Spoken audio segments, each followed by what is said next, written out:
kebaktian sekolah minggu online. Iya.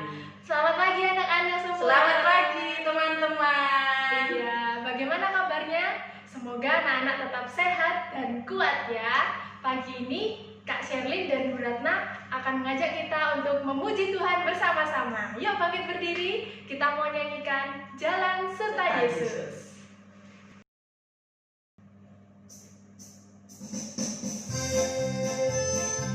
Kita nyanyikan dengan sukacita ya. Dengan penuh semangat kita pujikan Jalan Serta Yesus. Jalan serta Yesus, jalan sertanya setiap hari.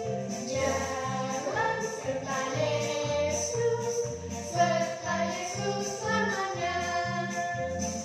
Jalan dalam suka, jalan dalam duka, jalan sertanya setiap hari. Jalan dalam suka, jalan dalam duka, serta Yesus selamanya. Sekali lagi ya. Jalan serta Yesus, jalan sertanya setiap hari. Jalan serta Yesus selamanya. Jalan dalam suka, jalan dalam duka, jalan sertanya setiap hari. Jalan dalam suka, jalan dalam duka, serta Yesus selamanya. Serta Yesus selamanya. Serta Yesus selamanya.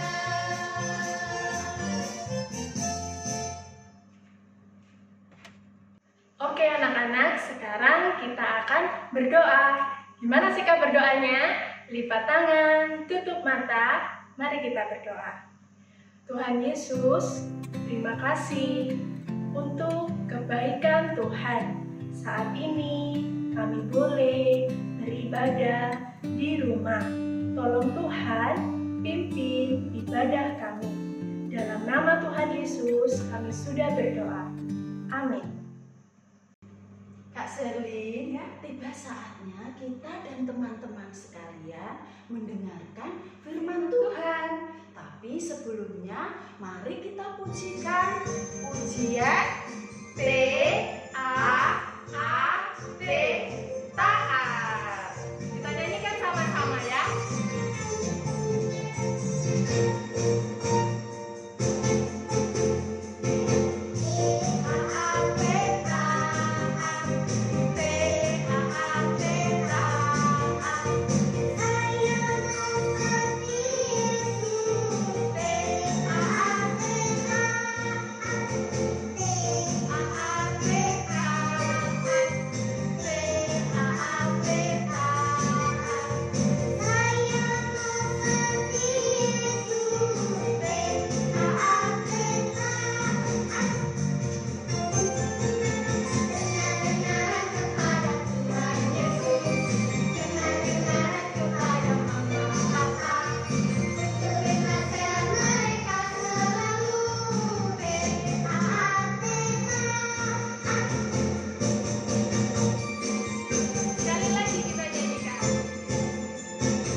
sekarang kita akan berdoa.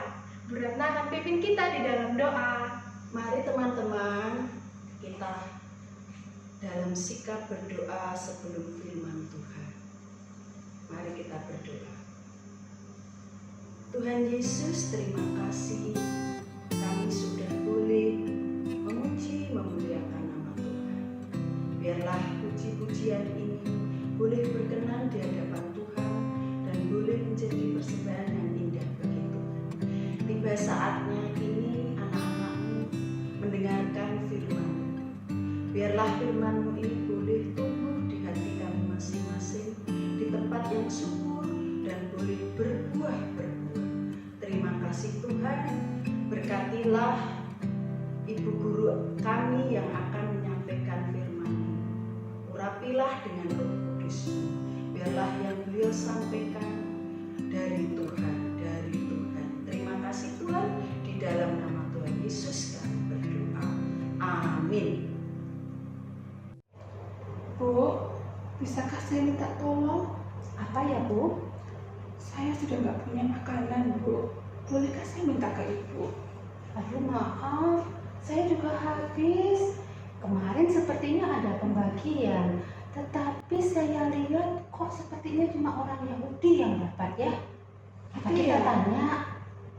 Baik, yuk kita Ayo, tanya kita ya. tanya. Nah, Itu Bapak, Ya. kami mau lapor Pak. Hmm. Kami para janda, kami sudah nggak punya suami. Kami belum dapat bantuan sama sekali. Kami butuh makanan dan pakaian Pak. Bukankah kemarin sudah dibagikan makanan dan barang-barang yang lain ya? Betul Pak, tetapi saya lihat hanya orang Yahudi yang mendapatkan. Kami kan bukan orang Yahudi, bagaimana dengan kami Pak? Oh begitu ya. Oh coba saya tanya ke murid-murid ya Bu ya. Ibu tunggu sini dulu aja ya, saya tanyakan ya. Ya, Ya tunggu ya. iya, kasih Pak. Anak, ada kejadian apa ya tadi ya? Kita melihat ada 2 orang ibu-ibu yang mereka sangat kekurangan. Mereka mengharapkan mendapat makanan, mendapat kebutuhan mereka. Tapi ternyata mereka nggak dapat. Kenapa mereka nggak dapat ya? Yuk, kita cari tahu kebenarannya lewat Alkitab kita. Kita buka Kisah Para Rasul 6 ayat 1 sampai 7. Kisah Para Rasul 6 ayat 1 sampai 7. Bu Eni akan membacakan untuk kalian semua. 7 orang dipilih untuk melayani orang miskin. Pada masa itu, ketika jumlah murid makin bertambah, timbullah sungut-sungut di antara orang-orang Yahudi yang berbahasa Yunani terhadap orang-orang Ibrani, karena pembagian kepada janda-janda mereka diabaikan dalam pelayanan sehari-hari. Berhubung dengan itu, ke-12 rasul itu memanggil semua murid berkumpul dan berkata, "Kami tidak merasa puas karena kami melalaikan firman Allah untuk melayani meja. Karena itu, saudara-saudara, pilihlah 7 orang dari antaramu yang terkenal baik dan yang penuh roh dan hikmat, supaya kami mengangkat mereka untuk tugas itu, dan supaya kami sendiri dapat memusatkan pikiran dalam doa dan pelayanan firman." Usul itu diterima baik oleh seluruh jemaat, lalu mereka memilih Stefanus, seorang yang penuh iman dan Roh Kudus, dan Filipus, Prokorus, Nikanor, Timon, Parmenas, dan Nikolaus, seorang penganut agama Yahudi dari Antioquia. Mereka itu dihadapkan kepada rasul-rasul. Lalu rasul-rasul itu pun berdoa dan meletakkan tangan di atas mereka. Firman Allah makin tersebar dan jumlah murid di Yerusalem makin bertambah banyak. Juga sejumlah besar imam menyerahkan diri dan percaya. Nah anak-anak, pada waktu Pentakosta, Roh Kudus dicurahkan kepada murid-murid. murid-murid menjadi percaya, sehingga firman Tuhan semakin berani mereka nyatakan. Mereka melakukan banyak pelayanan, menyampaikan firman Tuhan, sehingga banyak orang menjadi percaya. Alkitab mencatat jumlah mereka bertambah sekitar 3.000 orang. Banyak enggak 3.000? Wah, banyak sekali ya 3.000 orang. Nah, sedangkan rasul-rasul itu hanya 12 orang. Sehingga seperti yang kita saksikan tadi, ada orang-orang yang tidak terlayani. Karena apa? Selain rasul-rasul itu memberitakan firman Tuhan, mereka juga memberi pelayanan, memberikan makanan, memberikan kebutuhan sehari-hari, memberikan pakaian, terutama kepada janda-janda, yaitu orang-orang yang sudah ditinggal oleh suami mereka. Suami mereka sudah meninggal. Nah, diceritakan bahwa timbullah masalah sungut-sungut di antara orang Yahudi yang berbahasa Yunani. Mereka iri, kenapa orang lain dilayani sedangkan mereka diabaikan? Nah, bandingkan betapa repotnya rasul-rasul ini kalau mereka harus memberitakan firman Tuhan, tetapi mereka juga harus melayani pelayanan meja. Akhirnya mereka menyelesaikan masalah ini dengan cara bagaimana? Mereka mengumpulkan seluruh jemaat yang ada. Mereka membicarakan apa yang harus mereka lakukan.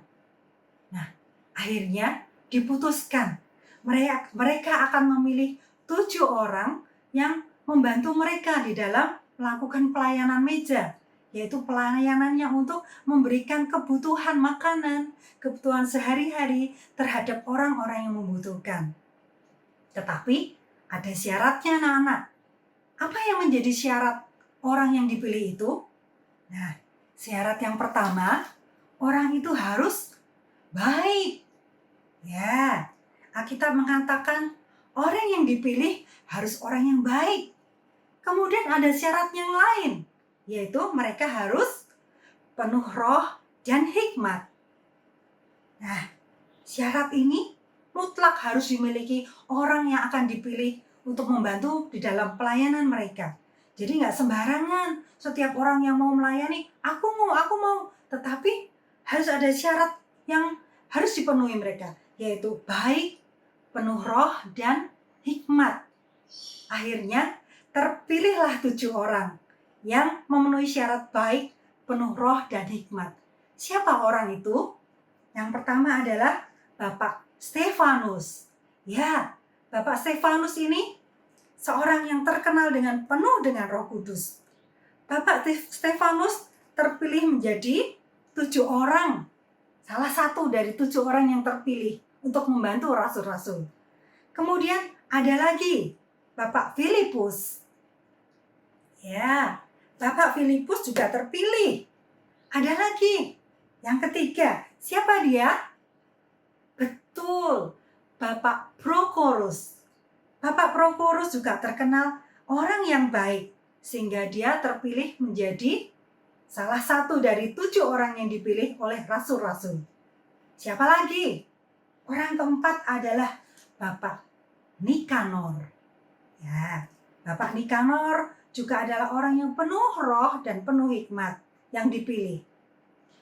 Kemudian dicatat ada lagi yang bernama Bapak Timon. Ya, Bapak Timon juga terpilih. Kemudian kita melihat lagi ada Bapak Parmenas. Bapak Parmenas juga terpilih karena Bapak Parmenas terkenal baik di antara orang-orang yang ada pada saat itu. Kemudian Alkitab juga mencatat ada seorang imam yang berasal dari Antioquia yang dia juga terpilih menjadi bagian dari 7 orang yang dipilih oleh para rasul. Siapa dia? Namanya Bapak Nikolaus. Nah, akhirnya terpilih 7 orang ini yang dipilih oleh para rasul. Sebelum 7 orang ini dipilih, kemudian melakukan tugasnya, para rasul itu menumpangkan tangan mereka mendoakan, sehingga bapak-bapak yang terpilih ini juga bisa melayani dengan sungguh-sungguh, dengan bakat atau talenta yang Tuhan sudah berikan bagi mereka untuk melayani orang lain. Setelah didoakan dan mereka memberikan pelayanan, nah akhirnya pelayanan meja seperti yang dilakukan oleh para rasul sebelumnya, yaitu memberi bantuan makanan, memberi bantuan kebutuhan sehari-hari dan pakaian, itu bisa dilakukan oleh ketujuh orang ini. Sehingga para rasul kemudian bisa fokus, bisa melakukan tugas pelayanan firman, mendoakan orang-orang yang membutuhkan itu dengan lebih baik. Sehingga firman Tuhan saat itu semakin diberitakan kepada banyak orang. Dan Alkitab mencatat kembali, orang-orang yang menjadi percaya kepada Tuhan semakin banyak. Bahkan imam-imam yang ada, imam-imam yang tadinya tidak percaya kepada Tuhan, mereka menyerahkan diri dan dibaptis. Sehingga mereka semakin menjadi kumpulan orang-orang yang percaya kepada Tuhan. Dan nama Tuhan semakin dimuliakan. Ibu-ibu, kami sudah memilih nanti siapa saja yang membagi buat janda-janda yang bukan Yahudi. Oh, Oke. Jadi nanti ibu-ibu sudah bisa memasak kembali, sudah bisa mendapatkan makanan kembali. ya baik Pak, terima kasih. Kami mengerti bahwa murid-murid bertugas untuk mengajar, berdoa, dan juga untuk bersekutu dengan orang-orang yang lain. Jadi kami merasa bahwa harus ada orang lain yang bertugas untuk membagikan makanan kepada kami. Terima kasih ya Pak. Terima kasih. Nah, adik-adik masih ingat tadi siapa yang ditunjuk? Anak-anak, siapa nama 7 orang yang terpilih tadi? Ada yang bisa menyebutkan? Yuk, kita ingat lagi siapa namanya. Pertama namanya Bapak Stefanus. Siapa? Bapak Stefanus. Kemudian, siapa lagi? Ya, betul. Bapak Filipus. Ya, diingat-ingat ya. Ini hanya 7 loh, ya. Stefanus, Filipus. Kemudian siapa? Depannya P? Ya, betul. Bapak Prokorus. Kemudian siapa lagi? Ada yang mau menyebutkan? Ya, betul. Bapak Nikanor. Ya, Bapak Nikanor. Kemudian masih kurang berapa nih? 4, berarti kurang 3 lagi. Siapa mereka? Ada yang berani? Ya, betul. Bapak Timon. Nah, kurang berapa anak-anak? 1, 2, 3, 4, 5. Kurang 2. Siapa lagi orangnya? Bapak Parmenas. Ya. Satu lagi. Seorang imam dari Antioquia. Siapakah dia? Ya, betul. Bapak Nikolaus. Ya, Bapak Nikolaus. Yuk, kita sebutkan lagi 7 orang itu. 1, Bapak Stefanus. 2, Bapak Filipus. 3, Bapak Prokorus. 4, Bapak Nikanor. 5, Bapak Timon. Ke-6, Bapak Parmenas. Kemudian 7, Bapak Nikolaus. Ya, pintar semua kalian mendengarkan firman Tuhan. Nah, seperti 7 Bapak ini yang sudah terpilih menjadi melakukan pelayanan meja yang membantu para rasul, kita semua juga bisa loh melayani Tuhan. Tuhan sudah memberikan kita begitu banyak talenta. Anak-anak Ada yang bisa menyanyi, ada yang bisa berdoa, ada yang bisa memimpin pujian, ataupun melakukan banyak hal. Misalnya, kalau sekarang ini lagi di rumah aja, apa yang bisa kalian lakukan? Apa? Ya, membantu orang tua kalian. Caranya bagaimana? Ya, siapa yang di sini kalau bangun pagi merapikan tempat tidurnya, melipat selimutnya sendiri? Ya, bagus. Mungkin ada yang membantu mama atau papa dengan menyapu atau mencuci piring setelah makan. Kita bisa melakukan banyak hal. Itu kalau di rumah. Kalau di sekolah, kalau nanti kalian sudah masuk, apa yang harus dilakukan? Bagaimana kita menggunakan talenta kita untuk memuliakan nama Tuhan di sekolah? Nah, kita harus jadi murid-murid yang rajin, yang melakukan apa yang guru perintahkan. Kalau harus belajar dengan sungguh-sungguh, kita harus melakukannya dengan sungguh-sungguh. Sehingga kalau nilai kita bagus, nama Tuhan juga dimuliakan. Nah, bolehkah kalau sama temannya ngusilin atau mukulin, boleh nggak? Nggak boleh. Kita harus berteman dengan baik, sehingga teman lain juga bisa merasakan kasih Tuhan boleh mengalir di dalam diri kita. Kemudian, apalagi yang bisa kita lakukan? Nah, kalau kita nanti boleh sekolah minggu lagi, boleh kebaktian anak lagi. Siapa di antara kalian kalau dikasih tugas sama gurunya, ayo pimpin pujian. Nah, Bu Eni rindu kalian akan bilang, saya bu, nggak usah dipaksa. Atau siapa yang mau memberikan persembahan pujian? Saya bu, saya mau menyanyi untuk Tuhan. Bu Eni rindu. Ya, ada yang begitu ya. Kemudian misalnya kalau dipilih untuk memimpin pujian untuk anak yang kelas besar. Atau main musik, ada yang bisa. Bu Eni rindu kalian bilang, saya bu, saya mau menggunakan talenta yang sudah Tuhan beri. Saya ingin melayani Tuhan. Nah, seperti para bapak-bapak ini yang sudah melayani Tuhan dengan sungguh-sungguh untuk melakukan pekerjaan Tuhan, Bu Eni juga rindu. Kalian boleh menggunakan talenta Tuhan untuk talenta yang sudah Tuhan berikan untuk melayani Tuhan.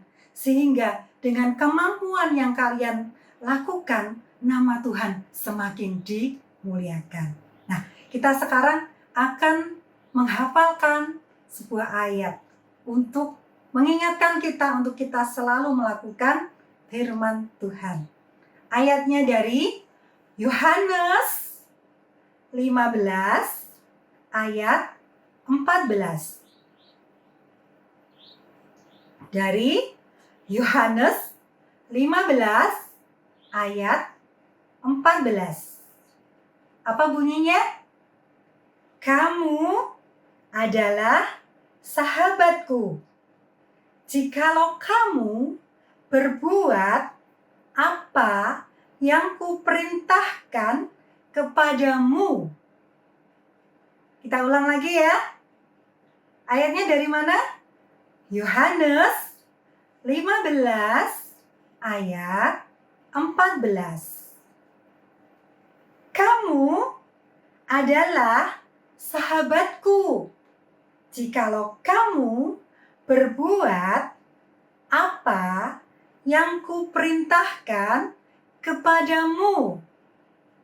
Siapa yang sudah hafal? Ya, sekali lagi ya, bersama-sama dengan Bu Eni ya. Yohanes 15 ayat 14. Kamu adalah sahabatku jikalau kamu berbuat apa yang kuperintahkan kepadamu. Yeay, sudah hafal. Biarlah ayat ini tidak hanya dihafalkan secara kepandaian secara otak kita, tetapi boleh kita lakukan di dalam kehidupan kita. Karena kita adalah sahabatnya Tuhan. Mari kita berdoa. Tuhan Yesus, terima kasih Tuhan, kalau kami boleh mendengarkan firman Tuhan. Kami rindu Tuhan, seperti Tuhan sudah memilih 7 orang di antara orang-orang yang ada di Yerusalem untuk boleh membantu para murid-murid untuk melayani Tuhan. Kami juga ingin Tuhan memakai setiap kami untuk kami boleh melakukan apa yang menjadi bagian kami Tuhan, sesuai dengan talenta, kemampuan yang sudah Tuhan berikan kepada kami. Ajarkan kami Tuhan, kami boleh melayani Tuhan, walaupun kami hanya punya sedikit Tuhan, ataupun yang kami lakukan tidak banyak, tetapi kami rindu Tuhan, untuk Tuhan memakai kami. Dari kami kecil, kami boleh melayani Tuhan, dimanapun Tuhan tempatkan, sehingga nama Tuhan semakin dimuliakan. Terima kasih Tuhan, Roh Kudus tolong kami untuk kami melakukan firman-Mu ini. Di dalam nama-Mu kami berdoa. Amin. Oke anak-anak, tadi kita sudah mendengarkan firman Tuhan. Hari ini kita belajar bagaimana kita hidup taat. Bukan begitu Bu Ratna? Iya. Kalau kita sebagai anak, kita juga taat kepada orang tua. Betul sekali. Sebagai anak sekolah, jika ada tugas, PR, ya kita taat mengerjakannya. Betul. Dan kita harus melakukannya dengan sukacita. Karena kalau kita melakukan bagian kita dengan sukacita, maka Tuhan akan tersenyum. Seperti pujian yang akan kita nyanyikan ini. Susahnya aku taat.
Sudah selesai sekolah minggu online hari ini.